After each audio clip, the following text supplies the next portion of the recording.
नमस्कार, good morning. मैं राम सुंदर यादव अपने इस यूट्यूब चैनल सुंदरम ई पाठशाला के माध्यम से आप सभी लोगों का हार्दिक स्वागत और अभिनंदन करता हूं। जैसा कि आप लोग जानते हैं, मैं एक हफ्ते से वीडियो नहीं बना पा रहा था। इसके लिए मैं आप लोगों से माफ़ी चाहता हूं, क्योंकि थोड़ा व्यस्तता थी, इसलिए वीडियो नहीं बना पा रहा था। लेकिन अब जो है कि डेली आप लोगों को वीडियो मिलेगा, डेली हम वीडियो बनाएंगे। क्योंकि थोड़ी हमारे पास जो है कि थोड़ा सा समस्या थी, वो समस्याएं अब सॉल्व हो चुकी हैं।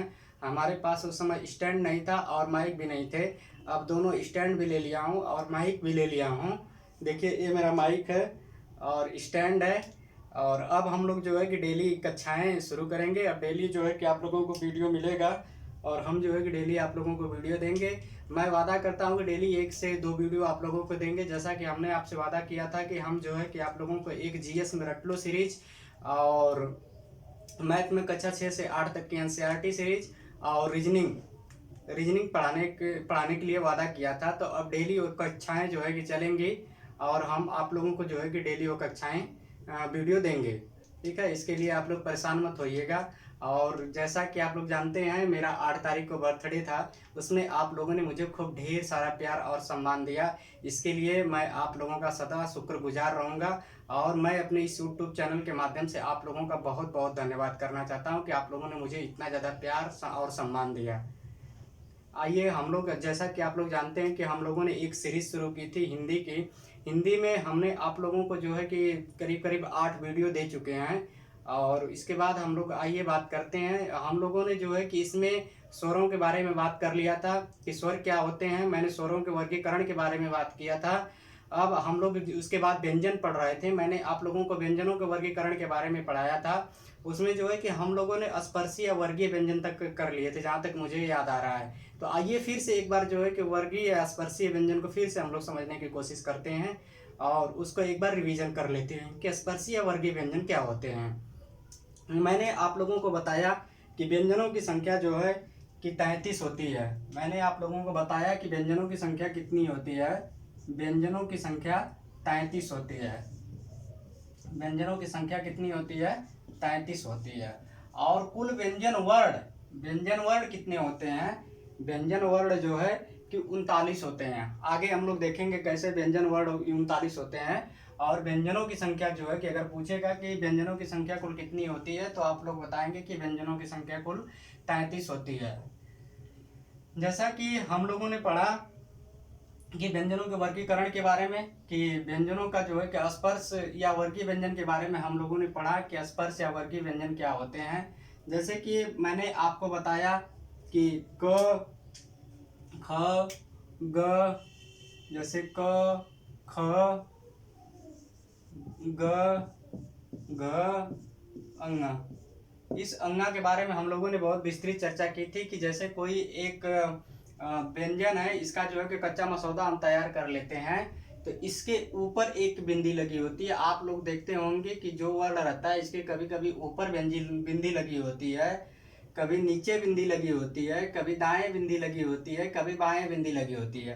तो इन बिंदियों का क्या मतलब होता है? मैं जो लोग आज हमारे YouTube चैनल पर पहली बार आए हैं, उन लोगों से मैं निवेदन करना चाहता हूं कि कृपया हमारे जा करके प्रीवियस वीडियो देख लें, तभी ये वीडियो देखें, आप लोगों को तभी समझ में आएगा।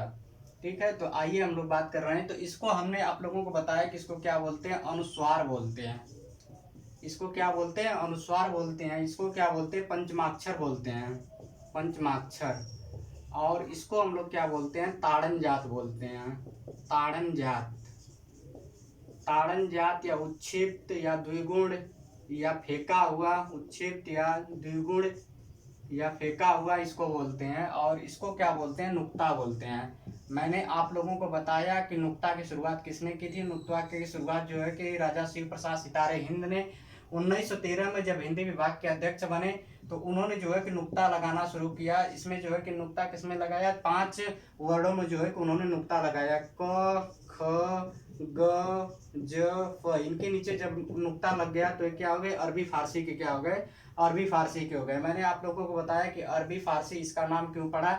इन सब चीज़ों के बारे में हम लोगों ने जो है कि बहुत विस्तृत चर्चा की थी। आइए एक बार वर्गीय व्यंजन के बारे में हम लोग जान लेते हैं कि वर्गीय व्यंजन फिर से क्या होता है वर्गीय व्यंजन। वैसे हम लोग पढ़ चुके हैं, लेकिन दोबारा से इसको देख लेते हैं कि वर्गीय व्यंजन क्या होते हैं। तो यहाँ पर ए अंग हो गया। ये देखिए, जैसे इसका नामकरण के बारे में हम बात करते हैं कि इसका नामकरण, इसको क्या बोला जाता है, क वर्ग बोला जाता है। आप लोग जो है कि क की लाइन बोलते हैं ना, क की लाइन बोलना जो है कि छोड़ दीजिए, इसको क्या बोला जाएगा, क वर्ग बोला जाएगा। इसको क वर्ग क्यों बोला जाएगा, जैसे कि आप लोग देखते होंगे देहात में क्या होता है, एक परिवार होता है। जैसे गांव में क्या होता है, गांव में एक परिवार होता है, परिवार में जो है कि कुछ सदस्य होते हैं, पूरे परिवार में कुछ सदस्य होते हैं। जैसे कोई मेहमान आपके घर आना चाहता है और आपके घर के लोकेशन के बारे में उसे पता नहीं है कि आपका घर गांव के किस दिशा में है या किधर है, तो क्या करता है कि पहले जब गांव पूछते पूछते पहुंचता है तो उसमें जो है कि आपके घर का जो मुखिया रहता है उसका नाम पूछता है। ठीक है, तो उसका नाम जब पूछता है तो लोग बताते हैं कि नहीं, उनका जो है कि घर उधर है। तो इसी तरह से क्या किया उसने, जब वो आया और आकर के क्या किया कि मतलब सबसे मुखिया का नाम पूछा, तो क्या होता है कि उस परिवार का नामकरण जो है किसके नाम से लोग जानते हैं, उसके मुखिया के नाम से जानते हैं। किसके नाम से जानते हैं लोग, लोग जो है कि उस परिवार को उसके मुखिया के नाम से जानते हैं। तो उसका मुखिया जो कौन होता है, ज्यादातर देखेंगे तो आप लोग उसका मुखिया जो सबसे बड़ा परिवार में होता है उसी के नाम से लोग जानते हैं। तो इसका भी सबसे बड़ा मुखिया कौन है, सबसे पहला मुखिया इसका सबसे बड़ा मुखिया कौन हुआ, क हुआ। इसीलिए इसका वर्गीकरण जो है कि क के नाम पर जो है कि इसका नामकरण कर दिया गया कि एक क्या है, क वर्ग है। एक वर्ग में कितनी परिवार है, 5। इसमें जो है कि कितने लोग हैं, 5 लोग हैं। एक क्या है, पूरा परिवार है। परिवार में एक कितने लोग हैं, 5 लोग। देखिए number 1, number 2, number 3, number 4, number 5। इसी तरह से क वर्ग के बाद अब आपका आ जाएगा च वर्ग। च वर्ग में च का जो है कि च, छ, ज, झ, इया। ठीक, अब उसके बाद क्या आ जाएगा, ट वर्ग आ जाएगा आपका। ट वर्ग में ट, ठ, ड और ढ और अड़ा। मैंने इसमें बहुत विस्तृत चर्चा की थी आपको जो है कि ये क्या है, ये दोनों क्या है, द्विगुण व्यंजन है। ये क्या है, दो द्विगुण व्यंजन है। क्यों इनको द्विगुण व्यंजन बोला जाता है, कैसे द्विगुण व्यंजन है, इसके बारे में हम लोग ने जो है कि पिछली वीडियो में चर्चा की है। जो लोग अगर मेरी पिछली वीडियो नहीं देखे हैं उन लोगों से मेरा निवेदन है कि जाकर के इसको जो है कि वीडियो को मेरी पिछली वाली देख लें, तभी ये चीजें सारी समझ में आएंगी। अब ये क्या हो गया, ये ट वर्ग हो गया। ट के बाद क्या आता है, त वर्ग आ जाएगा। त वर्ग, त का मतलब त, थ, द, ध और त, थ, द, ध और न। ठीक, उसके बाद क्या आ जाएगा, प वर्ग आ जाएगा। प वर्ग में प, फ, ब, भ और क्या, म आ जाता है। मैंने आप लोगों से एक बात बताई थी कि जैसे जो ये घुंडी लगी रहती है जिन वर्णों के ऊपर, तो उनके ऊपर से जो है कि घुंडी के ऊपर से शिरोरेखा जो है कि नहीं गुजरती है।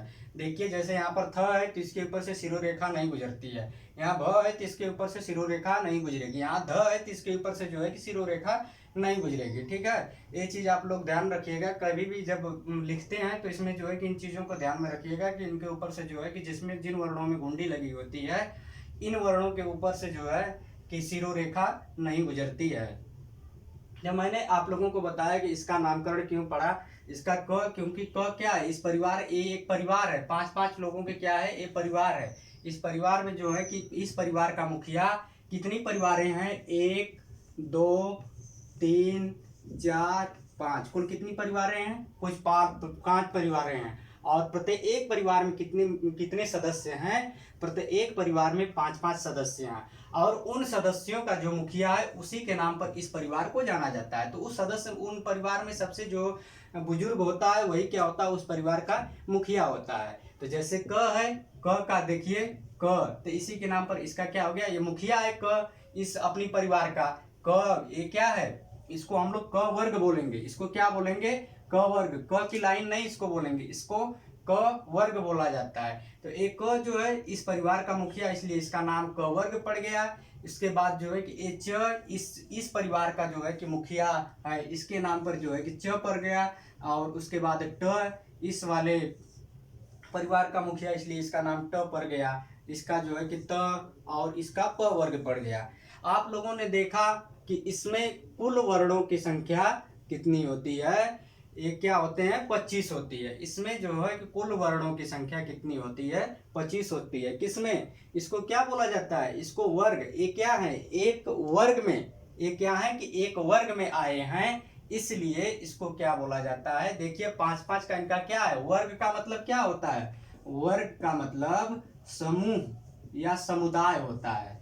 क्या होता है, समूह या समुदाय होता है। इसमें एक समूह में या समुदाय में कितने व्यक्ति हैं, 5 व्यक्ति हैं। देखिए 5 व्यक्ति इस परिवार, इसमें भी हैं क परिवार में, और च परिवार में भी 5 व्यक्ति हैं, ट परिवार में भी 5 व्यक्ति हैं, त परिवार में भी 5 व्यक्ति हैं, और प परिवार में भी कुल 5 व्यक्ति हैं। तो 5 क्या हो गए, 5 इनकी परिवार हो गए, और प्रत्येक 5-5 परिवारों में जो है कि 5-5 व्यक्ति हो गए। तो कुल व्यक्तियों की संख्या कितनी हो गई, 25 हो गई। ठीक है, कुल व्यक्तियों की संख्या कितनी हो गई। तो ये क्या है, व्यक्ति जो है कि इनको मैं आप लोगों को समझाने के लिए इनको व्यक्ति बोल रहा हूँ। ये क्या है, वर्ण है। कौन सा वर्ण है, व्यंजन वर्ण है। तो ए क्या हुआ, क वर्ग हो गया, ए क्या हुआ, च वर्ग हो गया, इसको ट, इसको त, इसको प। ठीक है, इसका जो है कि रट लीजिए इसको, क च ट त प, क च ट त प, क च ट त प। एक दो बार जो है कि रटेंगे तो ये याद हो जाएगा। क का मतलब क्या हो गया, क वर्ग, च का मतलब क्या हो गया, च वर्ग, ट का मतलब क्या हो गया, ट वर्ग, त का मतलब क्या हो गया, त वर्ग, और प का मतलब क्या हो गया, प वर्ग। प्रत्येक वर्ग में कितने कितने वर्ण आते हैं, प्रत्येक वर्ग में 5-5 वर्ण आते हैं।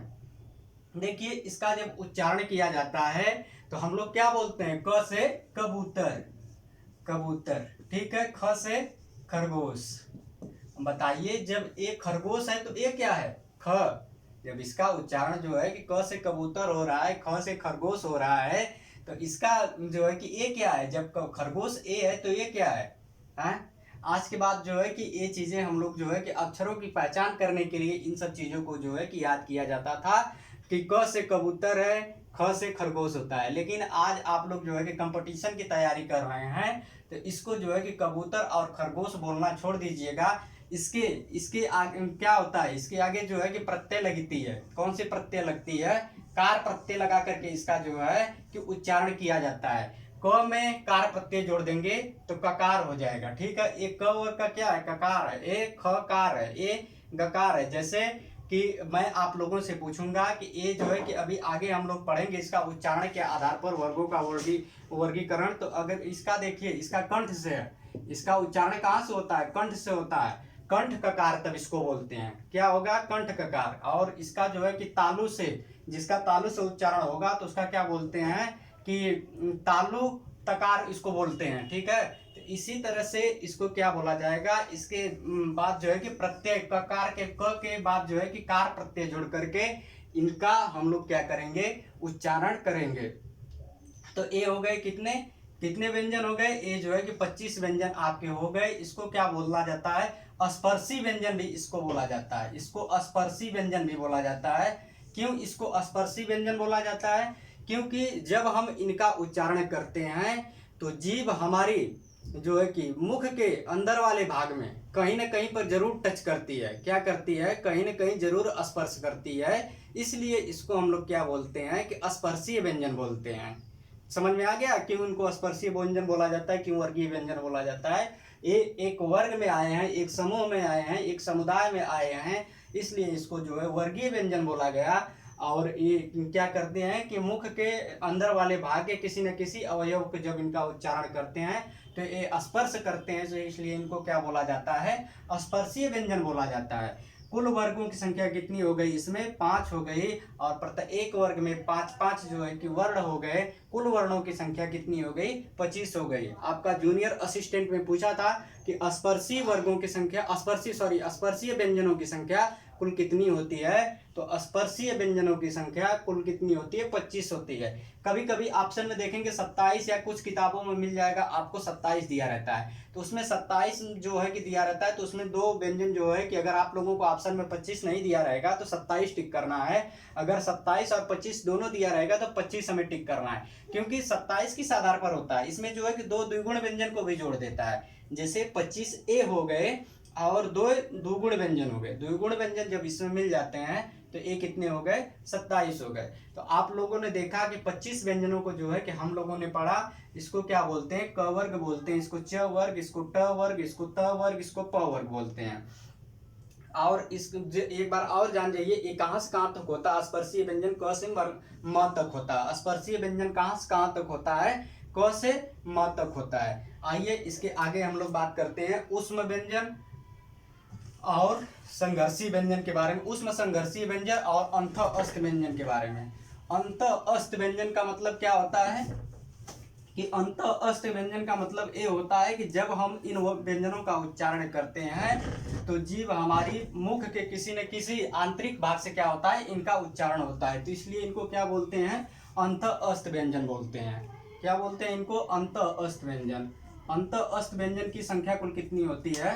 अंत अस्त व्यंजन की संख्या कुल कितनी होती है? 4 होती है। ठीक, अंत अस्त व्यंजन की संख्या कुल कितनी होगी? 4 होती है। कौन कौन सी होती है? य, र, ल और व। य, र, ल और व।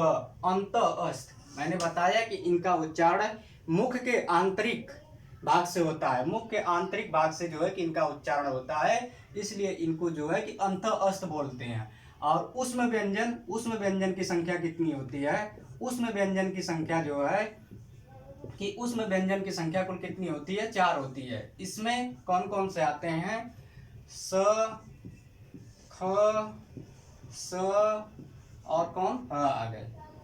इसको स्पर्शीय व्यंजन क्यों नहीं बोला गया, या इसको जो है कि वर्गीय व्यंजन क्यों नहीं बोला गया? तो आपने देखा कि वर्गीय व्यंजन या स्पर्शीय व्यंजन में क्या होता है कि वो एक वर्ग के रूप में आ रहे थे। कितने कितने का वर्ग था उनका? 5-5 का एक क्या था? समूह था, या वर्ग था, या समुदाय था। ठीक है, और लेकिन इसमें कितने हैं? इसमें 4-4 हैं, तो वो क्या हो गया? इससे अलग हो गया ना ये, तो ये क्या हो गया? और इसका उच्चारण क्या हो रहा है? मुख के आंतरिक भाग से जो है कि इनका उच्चारण हो रहा है। और ऊष्म व्यंजन का भी यही कंडीशन है कि इसका भी जो है कि जब ऊष्म व्यंजन क्या होता है? ऊष्म का मतलब क्या होता है? ऊष्म का मतलब गर्म होता है। इसी को क्या बोलते हैं? संघर्षी व्यंजन भी बोलते हैं। लिख लीजिएगा, संघर्षी व्यंजन। इसको संघर्षी व्यंजन क्यों बोलते हैं? कि जब हम इन व्यंजनों का जो है ऊष्म या संघर्षी व्यंजन का उच्चारण करते हैं तो जीभ हमारी जो है कि मुख के किसी न किसी आंतरिक भाग को स्पर्श नहीं करती है, वहां तक उसके आसपास पहुंचती है, लेकिन उन भागों को जो है कि स्पर्श नहीं करती है। और जब हवा हमारे मुख से निकलती है तो उसमें क्या होता है कि घर्षण होता है, उसमें क्या होती है? गर्माहट होती है। तो वो क्या बोले जाते हैं? ऊष्म बोले जाते हैं या संघर्षी बोले जाते हैं। इनका उच्चारण जो है संघर्ष से होता है।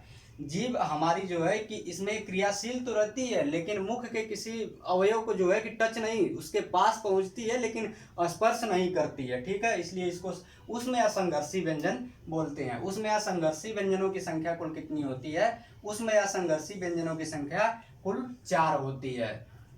आप लोगों ने देखा कि इसमें अंत अस्त व्यंजनों की संख्या कुल कितनी हुई? अंत अस्त व्यंजनों की संख्या कुल 4 हुई। और ऊष्म व्यंजन कुल कितने हुए? ऊष्म व्यंजन भी कुल कितने हो गए? 8 हो गए। अब कितने हो गए? देखिए, उधर 25 हम लोगों ने उधर देखा था, 4 जो है आपके अंत अस्त, 4 जो है आपके ऊष्म व्यंजन। टोटल व्यंजनों की संख्या कुल कितनी हो गई? 33 हो गई। मूल व्यंजन या व्यंजनों की संख्या कुल कितनी हो गई? 33 हो गई। मूल व्यंजन या व्यंजनों की संख्या कुल कितनी हो गई? 33 हो गई। एक चीज और इसमें जान लीजिए आप लोग, इसको य और व को हम लोग क्या बोलते हैं? य और व को अर्धस्वर व्यंजन बोला जाता है। अर्धस्वर, इसको क्या बोलते हैं? अर्धस्वर बोलते हैं। जब इसका हम इसको अर्धस्वर क्यों बोलते हैं? य और व को क्या बोलते हैं? अर्धस्वर। इसको क्यों अर्धस्वर बोलते हैं? क्योंकि जब हम इन य और व का उच्चारण करते हैं तो उसमें जीभ हमारी क्रियाशील नहीं होती है। इसमें जीभ हमारी क्या होती है क्रियाशील नहीं होती है। जैसे आप लोग य और व का उच्चारण करके देखिए, जीभ हमारी उसमें क्रियाशील नहीं होगी। जैसे बोलिए य व, लग रहा है कि पेट से जो है कि यहाँ से हवा निकल रही है, य व, ठीक है। इसलिए इसको क्या बोला जाता है, अर्धस्वर बोला जाता है। इसको बोलने में बहुत कम समय जैसे कि लगता है, बहुत कम हवा जो है कि मुख से निकलती है, इसलिए इसको क्या बोला जाता है, अर्धस्वर बोला जाता है। और उसके बाद जो है कि ये क्या होता है, ये जो है कि क्या होता है, र को हम लोग क्या बोलते हैं, र को, ल देखिए क्या है, र को हम लोग क्या बोलते हैं, लुंठित बोलते हैं, लुंठित। आगे हम लोग जो है कि इसको पढ़ेंगे, इसको क्या बोलेंगे, इसको लुंठित बोलते हैं। और ल को हम लोग क्या बोलते हैं, पार्श्विक बोलते हैं, पार्श्विक। इसको क्या बोलते हैं, पार्श्विक बोलते हैं। इसको ल को क्या र को क्या बोलते हैं, लुंठित बोलते हैं। और ल को क्या बोलते हैं, पार्श्विक बोलते हैं। क्यों र को लुंठित बोलते हैं, क्योंकि जब इसका हम उच्चारण करते हैं तो जीभ हमारी क्या होती है, देखिए लग रहा है कि लिपट रही है, जैसे र, उसमें क्या हो रहा है, झनझनाहट हो रही है, लिपटा रही है जैसे लग रहा है जीभ हमारी, इसलिए इसको क्या बोला जाता है, लुंठित बोला जाता है। और इसको क्या बोला जाता है, ल को पार्श्विक बोला जाता है। क्या बोला जाता है, पार्श्विक बोला जाता है। ये जो है य और व टीजीटी और नेट में जो है कि पूछ चुका है कि निम्नलिखित में से जो है कि अर्धस्वर व्यंजन कौन से हैं। तो अर्धस्वर व्यंजन जो है कि कौन से हैं, य और व आपके अर्धस्वर व्यंजन हो गए। तो इसमें क्या हुआ, अर्धस्वर व्यंजनों की संख्या कुल कितनी हो गई, अर्धस्वर व्यंजनों की संख्या कुल 2 हो गई। कौन कौन से, य और व। और इसके बाद र को हम लोग क्या बोलते हैं, लुंठित बोलते हैं। ल को क्या बोलते हैं, पार्श्विक बोलते हैं। ये दोनों नेट के एग्जाम में जो है कि पूछ चुका है, काफी एग्जामों में जो है क्वेश्चन पूछा गया है। तो आप लोगों ने देखा कि अंत अस्त व्यंजनों में जो है कि य और व को हम लोग अर्धस्वर, र को लुंठित और ल को क्या बोलेंगे, पार्श्विक बोलेंगे। इस तरह से हम लोगों ने जो है कि 33 व्यंजनों को जो है कि देखा, जिसमें 25 आपके स्पर्शी या वर्गीय व्यंजन हुए, 4 आपके अंत अस्त व्यंजन हुए और 4 आपके जो है कि ऊष्म व्यंजन या संघर्षी व्यंजन हो गए। इस प्रकार से कुल व्यंजनों की संख्या जो है कि 33 हो गई। आप जब एग्जाम में पूछता है कि कुल व्यंजनों की संख्या कितनी होती है, कुल व्यंजनों की संख्या जो है कि 33 होती है, कुल व्यंजनों की संख्या 33 होती है। ठीक है, आइए इसके आगे और एक चीज आप लोग जान जाइए कि इसके बाद आइए हम लोग बात करते हैं, हेडिंग डालिए नासिक के व्यंजन। नासिक के व्यंजन क्या है, नासिक के व्यंजन। नासिक के का मतलब क्या होता है कि जिन व्यंजनों का उच्चारण करते समय मुख के साथ साथ हवा नाक से भी निकलती है, क्या होता है, नासिक के व्यंजन होते हैं, नासिक के व्यंजन होते हैं। नासिक के व्यंजन, हेडिंग डालिए अगली, नासिक के व्यंजन, नासिक के व्यंजन। इसमें क्या है, जिन व्यंजनों का उच्चारण करते समय, जिन व्यंजनों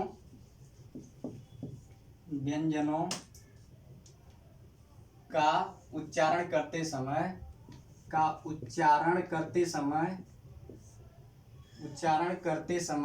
मुख के साथ साथ हवा नाक से भी निकलती है, क्या कहलाते हैं, नासिक के व्यंजन कहलाते हैं। निकलती है, नासिक के व्यंजन कहलाते हैं, नासिक के व्यंजन कहलाते हैं, प्रत्येक वर्ग का कहलाते हैं, प्रत्येक वर्ग का। अब नासिक के व्यंजन कौन कौन से होते हैं, मैंने आप लोगों को बताया। वर्गों की संख्या कुल कितनी होती है, वर्गों की संख्या 5 होती है। प्रत्येक वर्ग का अंतिम व्यंजन क्या होता है, नासिक के व्यंजन होता है। पूछता है कि कौन से व्यंजन नासिक के व्यंजन होते हैं, तो प्रत्येक वर्ग का पंचमाक्षर जो होता है, पंचमाक्षर व्यंजन क्या होता है, नासिक के व्यंजन होता है। जैसे क वर्ग में मैंने आप लोगों को बताया कि क वर्ग की अगर बात किया जाए तो 5वां वर्ण कौन सा होगा, अंग होगा, ठीक है। उसके बाद च वर्ग की बात किया जाए तो च वर्ग में आपका अंत इसमें जो है कि इया होगा, ठीक है। ट वर्ग की अगर बात करें तो ट वर्ग में आड़ा होगा, ठीक है। उसके बाद त वर्ग की हम लोग बात करें तो न होगा। और इसमें जो है कि प वर्ग की बात करें तो प वर्ग में अंतिम अक्षर कौन सा होगा, तो प फ म हो जाएगा, ठीक है। जैसे देख लीजिए क ख ग घ ङ, च छ ज झ इय, ट ठ ड ढ अड़ा, त थ द ध न, प फ ब भ म। ठीक है, अब कुल जो है कि नासिक के व्यंजन, जैसे इनका उच्चारण करिए अंग, अंग।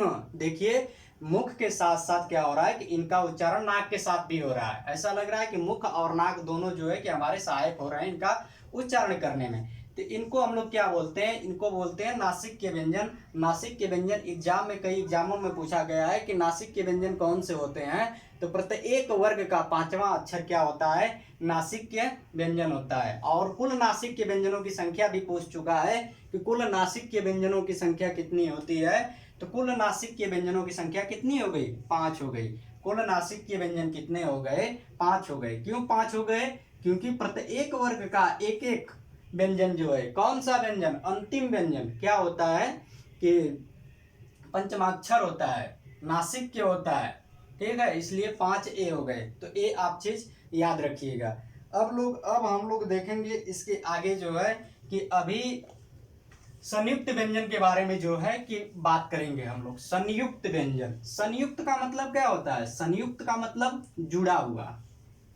तो ये जुड़ेंगे किससे, व्यंजन जो है कि व्यंजनों से ही ना जुड़ेंगे, किससे जुड़ेंगे, व्यंजन से जुड़ेंगे। ठीक है, तो व्यंजन क्या होंगे कि हम लोग व्यंजन पढ़ रहे हैं। तो व्यंजन में जो है कि जैसे मैंने आप लोगों को जो है कि संयुक्त स्वरों की बात किया था, तो संयुक्त स्वरों की संख्या कुल मैंने बताया था कि आपकी 4 होती है, ए ऐ ओ औ। इसी तरह से जो है कि संयुक्त व्यंजन भी होते हैं। संयुक्त व्यंजनों की संख्या कितनी होती है, संयुक्त व्यंजनों की संख्या भी कितनी होती है, 4 ही होती है। दोनों याद रखिएगा, दोनों में संयुक्त स्वर या संयुक्त व्यंजन दोनों की संख्या कितनी होती है, 4 होती है। देखिए कौन कौन से होते हैं। संयुक्त का मतलब जुड़ा हुआ, तो इसमें कोई ना कोई व्यंजन क्या होगा, जुड़ा हुआ होगा। एक होता है क्षत्रिय आपका होता है, एक त्रय्य होता है, एक ज्ञ होता है, और एक आपका श्र होता है। ये क्या हो गए, 4 आपके संयुक्त व्यंजन हो गए। पूछ चुका है, नेट के एग्जाम में पूछा है, आपका टीजीटी पीजीटी में पूछ चुका है, यूपी ट्रिपल एससी के एग्जाम में पूछ चुका है कि संयुक्त व्यंजनों की संख्या कुल कितनी होती है।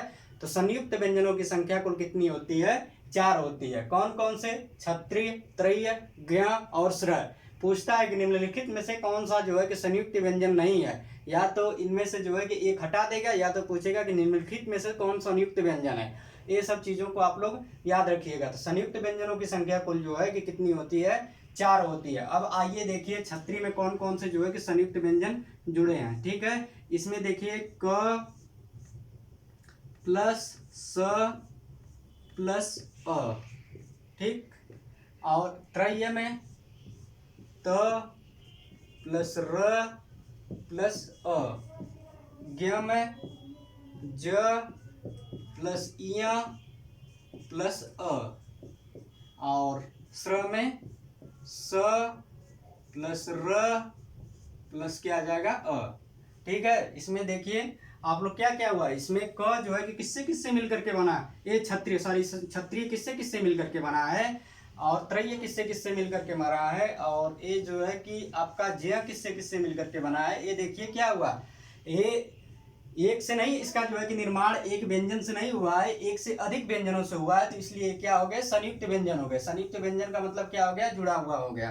तो एक किससे किससे, किन किन व्यंजनों से जो है कि व्यंजनों और स्वरों दोनों से मिलकर के बने हैं। एक क व्यंजन स व्यंजन प्लस अ स्वर से मिलकर के ये बना है। ये त व्यंजन प्लस र व्यंजन प्लस अ व्यंजन से मिलकर के बना है। ये ज व्यंजन प्लस अ व्यंजन प्लस सॉरी इय व्यंजन प्लस अ व्यंजन से जो यह स्वर से मिलकर के बना है। ये स व्यंजन प्लस र व्यंजन प्लस अ स्वर से जो है कि मिलकर के बना है। तो कभी कभी जो है कि आपको जो है कि ऑप्शन में ये चीजें दे देता है, तो आप लोग ऑप्शन में अगर ए दे देगा कंफ्यूजन मत होइएगा। वैसे ज्यादातर अगर क्वेश्चन जो है कि टेक्निकल बनाना होता है तो ए ऑप्शन रखता है, नहीं तो इसके आगे वाली लाइन में हम बात कर रहे हैं तो ए ऑप्शन आपको ज्यादातर मिलेगा। क प्लस स क्या करेगा कि इस अ को जो है कि जब मैंने आप लोगों को व्यंजन पढ़ा रहा हूं तो बताया था शुरुआत में ही कि क्या होता है, जब क का उच्चारण हम करते हैं तो क के साथ क्या छुपा होता है, अ छुपा होता है। ठीक है, क के साथ क्या छुपा होता है, अ छुपा होता है। तो जब इसमें हम हलंत का प्रयोग करते हैं व्यंजन पर तो अ स्वर क्या होता है, उससे बाहर आ जाता है। तो क के साथ जो है कि अ स्वर छुपा है तो क क्या हो जाएगा, जब हलंत चिन्ह का प्रयोग करेंगे तो इससे बाहर आ जाएगा। तो इसी तरह से इसमें क्या हुआ था, जब स का मैंने उच्चारण किया था तो इसमें से क्या हुआ, जब यहाँ पर हलंत का प्रयोग मैंने किया तो एक क्या हुआ कि इससे बाहर होकर के यहाँ पर दिखाया गया, लेकिन इसको क्या किया, इसके अंदर ला दिया तो यहाँ पर हलंत चिन्ह जो है कि हट गया, यहाँ पर हलंत का चिन्ह जो है कि हट गया। और हमेशा आप लोग याद रखिएगा कि इसमें हलंत किस पर लगता है, हलंत पहले वर्ड पर लगता है। पहला जो व्यंजन होता है, पहले व्यंजन पर जो है कि हलंत का प्रयोग किया जाता है, दूसरे व्यंजन पर जो है कि हलंत का प्रयोग कब किया जाएगा, जब इस रूप में दिया रहेगा, स के बाद इसमें से क्या करेगा, स्वरों को अलग जब कर देगा तब उस पर हलंत का प्रयोग किया जाएगा। लेकिन ये जो है कि क्या है, ये ऑप्शन जो है थोड़ा सा टेक्निकल होता है, तो दोनों चीजें आप लोग जान जाइए कि ज्यादातर एग्जामों में जो है कि वीडियो के एग्जाम में यही वाला पूछा था कि क क्षत्रिय छ जो है कि किन वर्णों से मिलकर के बना है, तो क और स से। देखिए इन ऑप्शन कितने सटीक रखते हैं वो लोग। ऑप्शन में अगर पूछ दिया कि छ का जो क्षत्रिय छ क्या है, किन किन वर्णों से जो है कि मिलकर के बना है, तो पहले ऑप्शन आपको क्या करेगा, दोनों पर हलंत कर देगा, क प्लस स। सेकेंड वाले पर क्या करेगा कि क पर हलंत करेगा, उसके बाद स। थर्ड वाले पर क्या करेगा कि दोनों पर जो है कि हलंत नहीं देगा, ठीक है, दोनों पर हलंत नहीं देगा। और फोर्थ वाले में जो है आपका क्या कर देगा, क के बाद स पर हलंत कर देगा। अब इसमें जो है कि बहुत ज्यादा कंफ्यूजन हो जाता है कि इसमें कौन सा ऑप्शन सही है। तो हमेशा आप लोग याद रखिए कि पहला जो व्यंजन होता है उसी पर क्या किया जाता है कि हलंत का प्रयोग किया जाता है। और अगर 3 दिया रहेगा, ठीक है, अगर तो इसमें से अगर आ को भी बाहर कर देगा तो इस पर भी हलंत का प्रयोग किया जाएगा। लेकिन ज्यादातर जो है कि एग्जामों में मैंने देखा जितने भी प्रैक्टिस सेट, उसमें जो है कि ज्यादातर करके जो है कि यही ऑप्शन रखा था। तो ये चीज आप लोग याद रखिएगा कि इसमें जो है कि क में हलंत रहेगा, न कि इसमें। देख लीजिए यहाँ पर देखिए दोनों में हलंत है, इसमें भी कंफ्यूजन है। यहाँ पर देखिए ये तो ऑप्शन सही है, इसमें दोनों पे नहीं है, इसमें क्या सेकंड वाले पर है। तो कंफ्यूजन इसमें बहुत ज़्यादा एग्जामों में हो जाता है, क्योंकि एग्जाम का प्रेशर अलग होता है। तो उसमें हम क्या करते हैं, चीज़ों को, आती हुई चीज़ों को भी गलत कर देते हैं। तो इन सब चीज़ों को, छोटी छोटी बारीक चीज़ें हैं, इन चीज़ों को जो है कि आप लोग एकदम ध्यान रखिएगा, ठीक है। तो इसमें हमने आप लोगों को देखा कि आप लोगों ने देखा कि इसमें क का जो है कि क क्षत्रिय छ किससे मिलकर के बना है, क प्लस स से। तृतीय त्र किससे मिलकर के बना है, त प्लस र से। इसमें देखिए पहले पर जो है कि हलंत है और दूसरे पर नहीं है, ठीक है। और इसमें जो है कि आप लोगों ने देखा कि ज प्लस इ से मिलकर के ए बना है, और इसमें जो है कि स प्लस र से मिलकर के बना है। इसमें हलंत किस पर आया, पहले पर आया। तो मैंने आप लोगों को बताया कि संयुक्त व्यंजन क्या होते हैं। संयुक्त व्यंजन में एक व्यंजनों से अधिक व्यंजन क्या होते हैं, व्यंजन या स्वर जुड़े होते हैं, तो उनको क्या बोला जाता है कि संयुक्त बोला जाता है। इनकी कुल संख्या कितनी होती है, इनकी कुल संख्या 4 होती है। कौन कौन से, क्षत्रिय, त्रय्य, ज्ञ और स्र, ठीक। अब देखिए क्षत्रिय छ जो किससे मिलकर के बना होता है, क प्लस स से मिलकर के बना होता है। त्रय्य त प्लस र से मिलकर के बना होता है। ये जो है ज प्लस य से मिलकर के बना होता है। ये जो है स प्लस र से मिलकर के बना होता है। आप लोग जब हम आप लोगों को शब्दकोश पढ़ाएंगे तो उसमें बताएंगे जो है कि क के बाद किसका जो है शब्दकोश में आता है नंबर, क के बाद क्षत्रिय छ का आता है, ठीक है। ये वीडियो के एग्जाम में पूछ चुका है कि क के बाद जो है कि किसका आता है नंबर, ठीक है। शब्दकोश में क के बाद कौन से वर्ड आते हैं, तो क के बाद जो है कि क्षत्रिय छ आता है। इसी तरह से त के बाद जो है कि त्रय्य त्र में त के बाद र आता है, ज के बाद य आता है, और इसी तरह से ये सब आते हैं। तो इन लोगों इनको जो है कि हम लोग पढ़ेंगे आगे। हम जब शब्दकोश पढ़ाएंगे तो इन सब चीज़ों को जो है कि आगे पढ़ाएंगे, ठीक है। ये चीज़ आप लोग याद रखिएगा। तो हम लोगों ने जो है कि आज संयुक्त व्यंजन, नासिक्य व्यंजन, स्पर्शीय व्यंजन देखा। आइए एक बार थोड़ा सा इसको जो है एक लाइन में देख लेते हैं कि कितने कितने होते हैं। तो मैंने आप लोगों को बताया कि स्पर्शीय व्यंजनों की संख्या कुल कितनी होती है। स्पर्शीय व्यंजन एक चार्ट के माध्यम से हम लोग देख लेते हैं, इसको जो है कि लिख लेते हैं। स्पर्शीय या वर्गीय व्यंजनों की संख्या कुल कितनी होती है, 25 होती है। स्पर्शीय या वर्गीय व्यंजन, स्पर्शी या वर्गीय व्यंजन, स्पर्शी या वर्गीय व्यंजन कुल कितने होते हैं, स्पर्शी या वर्गीय व्यंजन कुल 25 होते हैं। व्यंजन कुल कितने होते हैं, 25 होते हैं, ठीक है। कहाँ से कहाँ तक, क से म तक, क से म तक। अगर इसमें द्विगुण व्यंजनों की संख्या, अब इसमें यहाँ पर नीचे लिख लीजिए द्विगुण व्यंजन। द्विगुण व्यंजनों की संख्या कुल कितनी होती है, द्विगुण व्यंजनों की संख्या कुल कितनी होती है, 2 होती है। कौन कौन से होते हैं, ड के नीचे क्या लगा जाता है, बिंदी। ड के नीचे क्या लगा दिया जाता है, बिंदी लगा दी जाती है, ठीक है। तो इसका उच्चारण अब क्या मैंने आप लोगों को बताया कि जब तक इनके नीचे बिंदी नहीं लगी थी तो ये जो है कि ट वर्ग के क्या थे, तीसरे और चौथे वर्ण हो गए, लेकिन जैसे ही इनके नीचे बिंदी लग गए तो ये क्या हो गए कि ये जो है कि